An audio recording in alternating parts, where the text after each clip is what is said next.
অনেকেই হয়তো ভোটার তালিকা নিয়ে ইলেকশন কমিশনের কাছ থেকে একটা জরুরি নোটিশ পেয়েছেন। আচ্ছা, প্রায় 1.5 কোটি মানুষের কাছে কিন্তু এই নোটিশটা গেছে।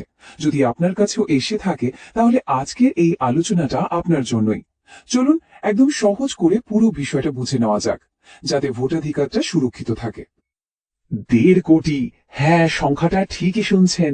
প্রায় 1.5 কোটি ভোটারের তথ্যে কিছু না কিছু অসঙ্গতি ধরা পড়েছে। আর ঠিক এই কারণে তাদের নামগুলো যাচাই করার জন্য একটা বিশেষ তালিকায় রাখা হয়েছে। বুঝতেই পারছেন, এই বিশাল সংখ্যাটাই বলে দিচ্ছে বিষয়টা কতটা জরুরি। ইলেকশন কমিশন এই অসঙ্গতিকে একটা নাম দিয়েছে, লজিক্যাল ডিসক্রিপেন্সি। নামটা শুনতে একটু কঠিন লাগলেও এর মানে কিন্তু খুব সোজা। এর মানে হলো ভোটার তথ্যে এমন কিছু গরমিল আছে যেটা শুধু একবার ভেরিফাই করে নিতে হবে। মানে ভয় পাওয়ার মতো কিচ্ছু নেই, এটা স্রেফ একটা যাচাই প্রক্রিয়া। আর এখানেই আসছে সবচেয়ে জরুরি কথাটা। নোটিশ পেয়ে থাকলে যে নির্দিষ্ট তারিখ দেওয়া আছে সেই তারিখে শুনানিতে যাওয়াটা কিন্তু মাস্ট। কারণটা একদম পরিষ্কার, উপস্থিত না হলে ফাইনাল ভোটার লিস্ট থেকে নাম বাদও চলে যেতে পারে। তাই নিজের ভোটাধিকার বাঁচাতে চলুন পুরো গাইডটা মন দিয়ে দেখে নিই। আচ্ছা, চলুন তাহলে পুরো বিষয়টাকে ধাপে ধাপে ভেঙে বুঝি। আমরা দেখব এই বিজ্ঞপ্তির আসল কারণটা কি, ঠিক কোন 6টা সমস্যার জন্য তালিকায় নাম আসতে পারে, আর প্রত্যেকটা সমস্যার সমাধানের জন্য কি কি ডকুমেন্ট লাগবে। আর একদম শেষে হিয়ারিং এর জন্য কিভাবে রেডি হতে হবে তার একটা ফাইনাল চেকলিস্টও থাকছে। তো প্রথম ধাপ, এই বিজ্ঞপ্তিটা ঠিক কি বলছে। সহজ কথায় বললে, ইলেকশন কমিশন চাইছে 2026 সালের ফাইনাল ভোটার লিস্টটা যেন একদম নিখুঁত হয়, আর সেই লক্ষ্যেই এই ভেরিফিকেশন প্রসেসটা চলছে। এবার আসা যাক আসল প্রশ্নে, তালিকায় নামটা কেন এলো।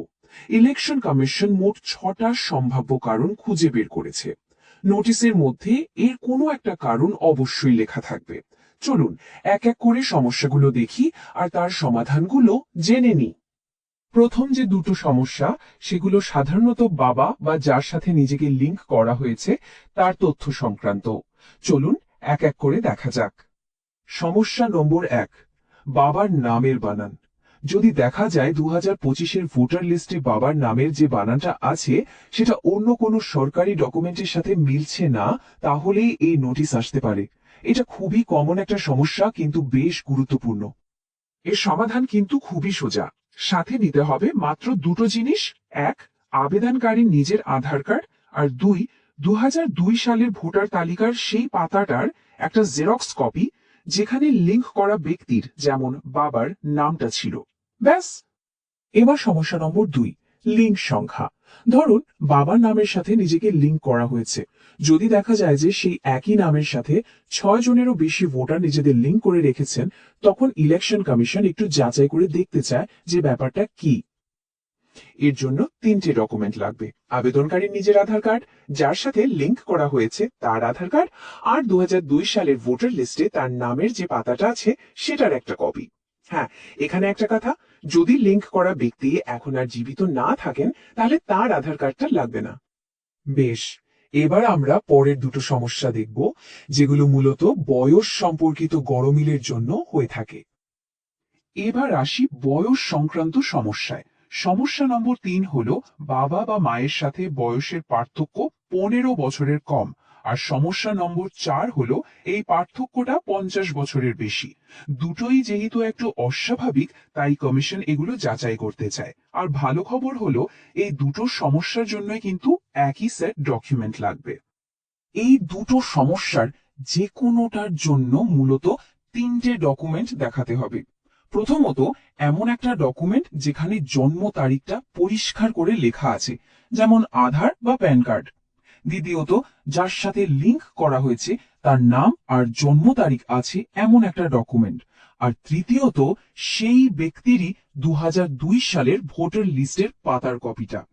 চলুন এবার শেষ দুটো সমস্যা নিয়ে আলোচনা করা যাক।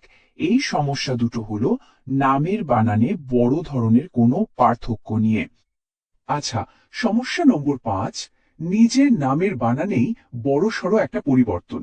যেমন ধরুন 2002 সালের লিস্টে নাম ছিল স্বপন দাস, কিন্তু 2025-এর লিস্টে সেটা হয়ে গেছে স্বপ্ননীল দাস।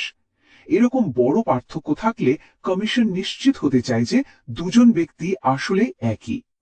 এটার সমাধানের জন্য সাধারণ ডকুমেন্টের সাথে একটা বিশেষ জিনিস লাগবে। 2002-এর তালিকার কপির সাথে সঠিক নাম ও বাবা মায়ের নাম লেখা আছে এমন নথি তো দিতেই হবে, কিন্তু সবচেয়ে জরুরি হলো একটা আইনি হলফনামা, মানে অ্যাফিডেভিট। এই স্লাইডটা কিন্তু খুব গুরুত্বপূর্ণ। একজন ফার্স্ট ক্লাস জুডিশিয়াল ম্যাজিস্ট্রেটের কাছ থেকে একটা এফিডেভিট করাতে হবে, যেখানে একদম পরিষ্কার করে লেখা থাকবে যে দুটি ভিন্ন বানানের নাম আসলে একই ব্যক্তির। এটা কিন্তু এই সমস্যার জন্য একটা অপরিহার্য ডকুমেন্ট। আর ষষ্ঠ, মানে শেষ কারণটা আগেরটার মতোই, কিন্তু এই ক্ষেত্রে নিজের নামের বদলে যার সাথে লিংক করা হয়েছে তার নামের বানানে বড়সড় পার্থক্য দেখা গেছে 2002 আর 2025 সালের লিস্টের মধ্যে।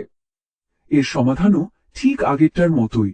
তিনটে জিনিস লাগবে: লিংক করা ব্যক্তির 2002 সালের তালিকার কপি, তার সাথে আপনার সম্পর্ক প্রমাণ করে এমন কোনো একটা document, or obviously first class judicial ম্যাজিস্ট্রেটের সই করা সেই এফিডেভিটটা, যেখানে বলা থাকবে যে দুটো নাম আসলে একই ব্যক্তির। বেশ, আমরা 6টা সমস্যা আর তার সমাধান জেনে গেলাম। এবার সবশেষে হিয়ারিং এর দিন যাওয়ার আগে ফাইনাল চেকলিস্টটা একবার মিলিয়ে নেওয়া যাক, যাতে কোনো কিছু ভুল না হয়ে যায়। এই কয়েকটা বিষয় অবশ্যই মনে রাখতে হবে।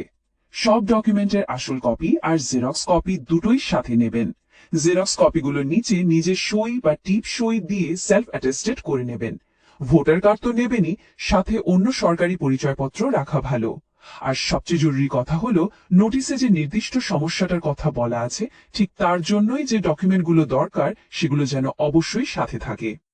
মনে রাখতে হবে, এই পুরো প্রক্রিয়ার একটাই উদ্দেশ্য: তথ্যের সঠিকতা নিশ্চিত করা, আর তার মাধ্যমে আমাদের সবচেয়ে মূল্যবান গণতান্ত্রিক অধিকার অর্থাৎ ভোটাধিকারকে সুরক্ষিত রাখা।